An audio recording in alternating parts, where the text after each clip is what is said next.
But what we're stepping into here is a very non-linear approach, which is really the new paradigm, where you start to see you're not coming through time working on yourself to one day getting somewhere, then I'm going to be healthy and free and happy and healed.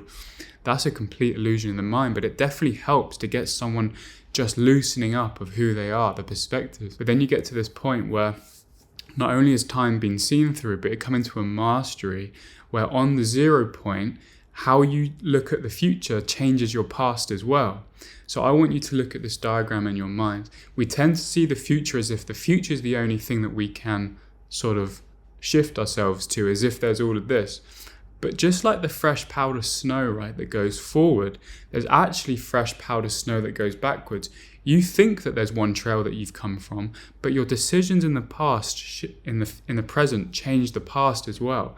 So when I say fresh powder, I mean in a non-linear way. You look ahead and you have all of these potentials that I shine on, you shine on, and we look at them like this.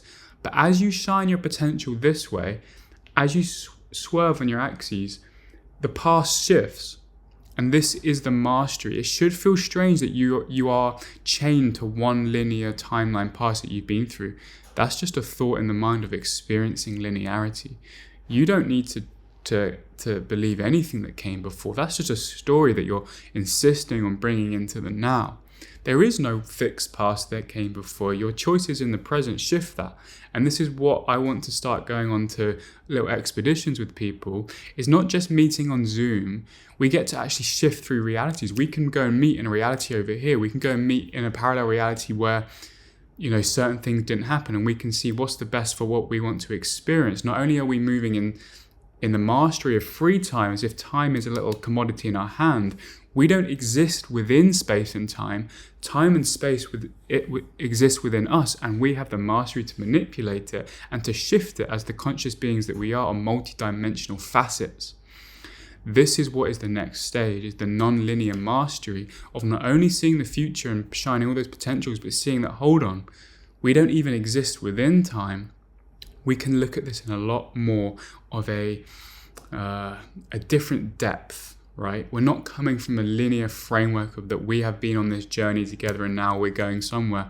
We are stepping out of the whole paradigm itself as if it's a globe in your hand, and now you can see a lot more. And we're going to start meeting in different ways. We're not going to meet in space even. We're not going to meet in linear time. We're going to step outside of that and have the ability to shift not only this way and that way. Think of numbers, okay? We tend to think, let's say between 5, okay, let's say the only numbers in the world were 1 up to 5. You have -5, -4, -3, -2, -1, 0 here, as if that's the past, and then you're on the 0 point of the present, 1, 2, 3, 4, 5. But you have numbers that go this way as well, diagonal as well, this way, 360 degrees. There is no just one linear timeline. You're not just going like this. You're just going like this in the perspective of thought. That's all that this linear timeline was a decision to experience story structure, to experience timeline. You never actually did get on a timeline. You were only ever just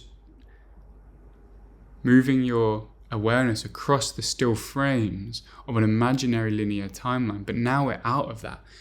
So now I want to wrap this back up to what we were speaking about, where trying to work on yourself in a linear way actually solidifies the sense of time and keeps you stuck in that paradigm. So really, when I say humanity are addicted to their darkness, there is no darkness. What I want to get more accurate about is humanity addicted to time, because in time, the mind thinks there's a sense of control. Maybe if that happened before, I could control to the future. It takes a lot of courage to step outside of that whole paradigm itself and watch everything in that transmute up into yourself, and it burns up. So what people try to fix in time is actually burn up from stepping outside of time. Not only saying that nothing ever happened, but also saying that nothing ever will happen, and you're just bouncing on the dot of a 0 point of eternity. There's only been one now. You've just shifted your perspective of that one now. You've never gone through anything. You're not going to anything. You've just been like this on the spot. Nothing's ever become anything but a thought. But this now gives you the mastery to now have the mastery over storylines, over time, over space. You can shift anywhere you like and do anything you want and be completely also free of the collective baggage of that time grasp. People don't get sucked into collectives out of the addiction always just to feeling the stories. They get addicted to time, because in time you can create characters, and in time you can create story structures to get to know the infinite in different ways. Just in this universe, in this reality, we learn about the universe through this thing called you're a character, I'm a character, and we're going to play out certain scripts. And this gives the infinite so much more experience on that 0 point. It gives so much more that it did not know about itself. From me playing the role of Matt Garrett, you playing the role of viewer. When we come into a satsang, your name's David, your name's Peter, your name's Ella, and we are all these different. We are not different beings, but we're given the infinite so much experience of something other than everything, of me being a something, you being a something, and this person being a something. We all have our experiences that we're feeding back to the I am.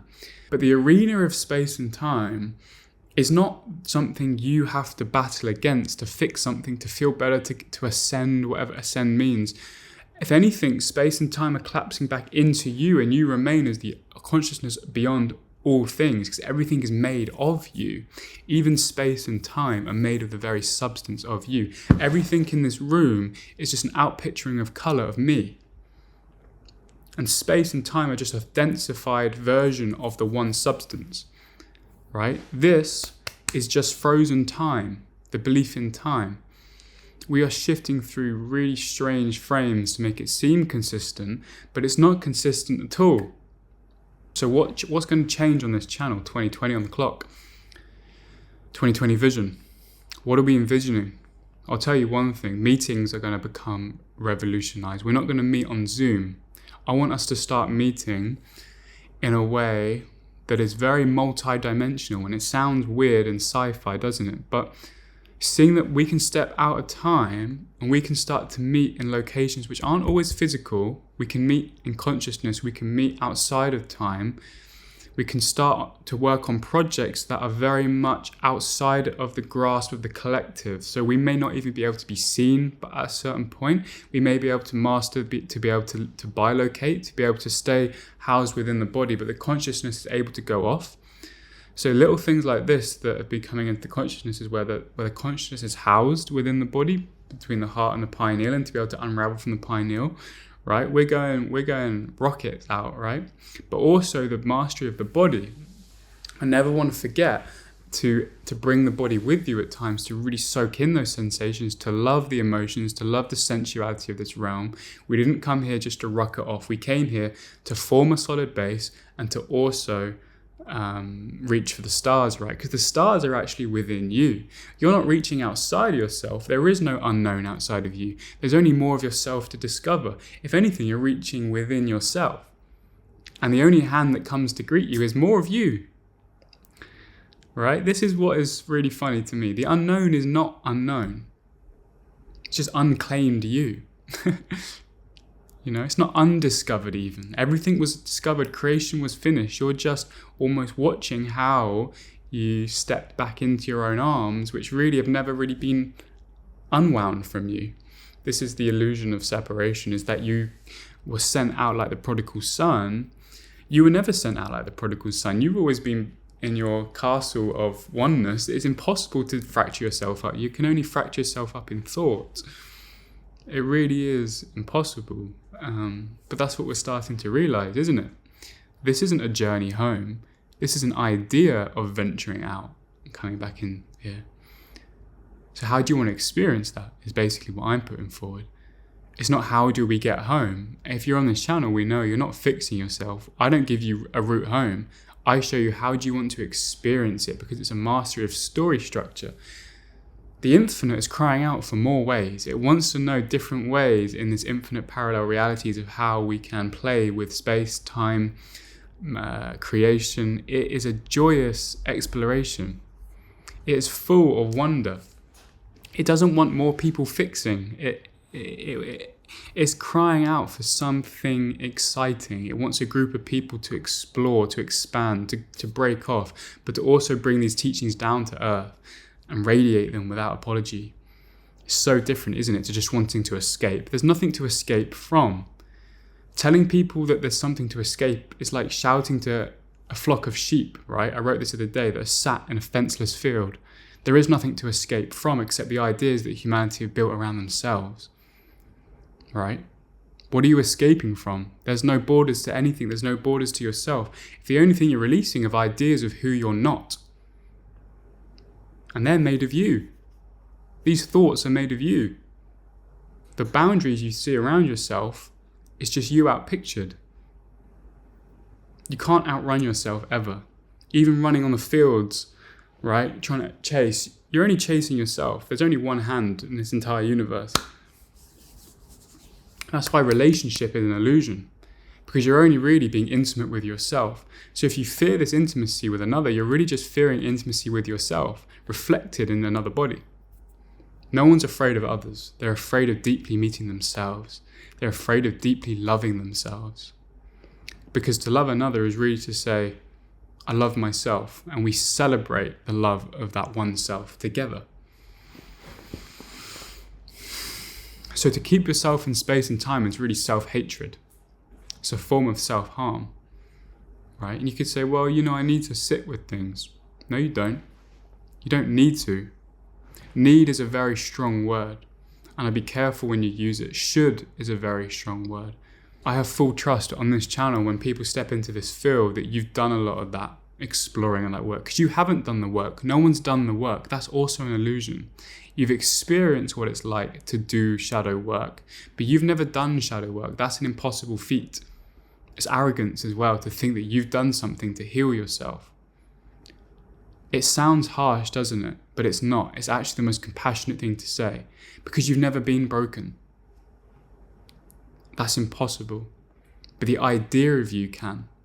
So all we're letting go is ideas of who we are, and it's far more compassionate to open that up to someone and to think that they've actually gone through something. That keeps you trapped.